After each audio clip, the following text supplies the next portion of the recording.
Hi and welcome back to the channel. And it's nothing like having a COVID lockdown to get a few videos sorted out. So let's get on with the first two rounds of our Khanacross series. Yes, we're having another little COVID lockdown again, as is most of Australia. This virus is proving to be extremely problematic. Hopefully once vaccination levels get up a bit, this won't be such a frequent occurrence. Anyway, if nothing else, it is a good excuse to get a couple of videos sorted out because I've been pretty busy up until now with a few bits and pieces, including work in the workshop. So let's get on with the first two rounds of our Khanacross series, and we'll start with our first round, which was a Twilight Khanacross that kicked off in early March. For our first event we had a pretty full field of about 28 drivers, and a great deal of those were new to the sport and or juniors, so it was really great to see. We had a plan of running about 4 tests to start with in the daylight and then repeating those 4 again in the dark. Unusually for March, we'd actually had a bit of rain, and it did put a few wet patches and puddles here and there, which did make the conditions interesting, and you did have to be careful where you were going. However, it also made it a great deal of fun.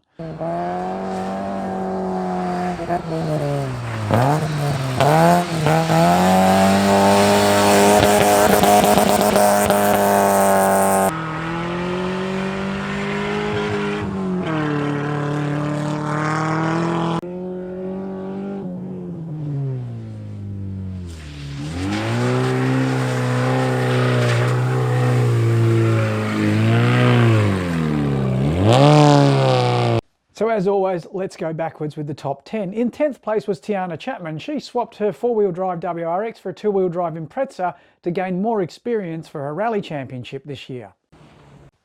9th place on his first Khanacross was Matthew Jones.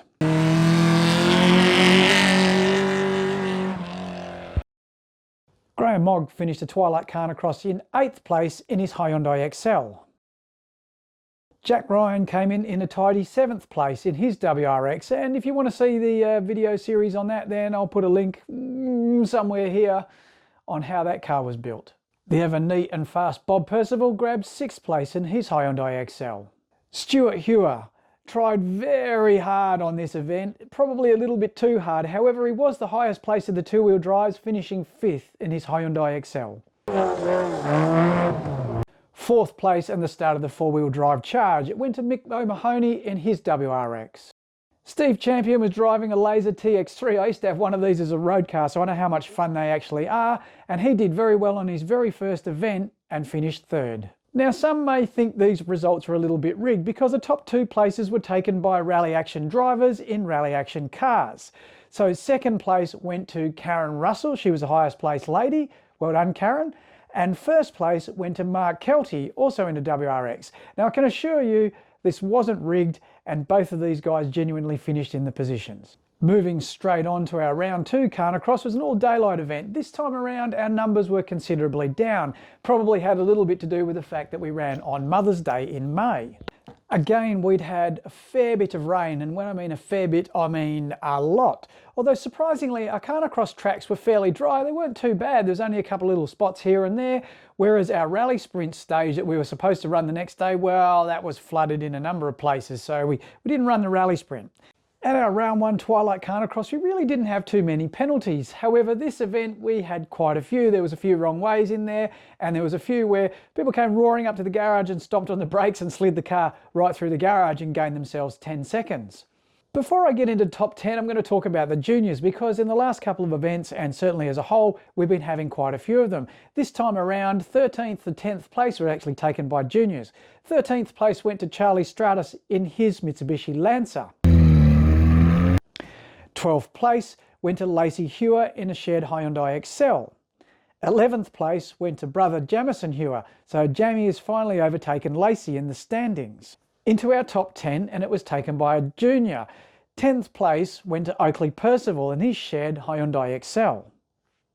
9th place went to the freshly repainted Subaru Impreza of Brad Prentice. Tiana Chapman, again running a 2-wheel drive Impreza, took 8th place and getting some more valuable practice for the Clubman Series.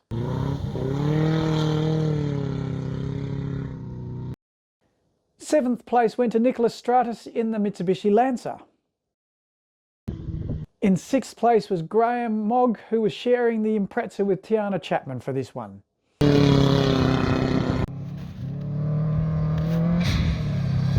Jack Ryan improved on his standings from last event and came in 5th in his WRX. Charging hard and going very quickly, Bob Percival took 4th in his Hyundai Excel. Keeping the racing extremely tight was Michael O'Mahony.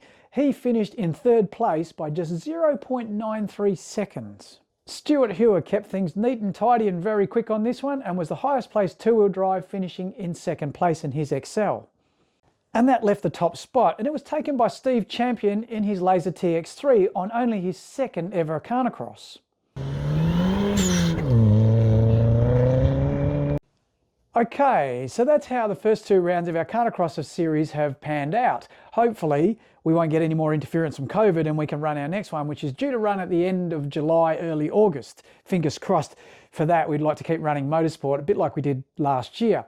Thanks very much for watching. Hope you enjoyed this series of Khanacross. We certainly get a lot of questions and a lot of feedback on our Khanacross, and also a lot of people have seen the videos that come and enter, so that's great. So if you really want to get into club level motorsport, then Khanacross and rally sprints are definitely the place to start. Feel free to contact us if you need any more info. I'll also leave a link below in the description for the results, so you can go and have a look at those for yourself and see how close the racing really is. Please like, give us a thumbs up and subscribe, and I'll catch you again soon. Cheers.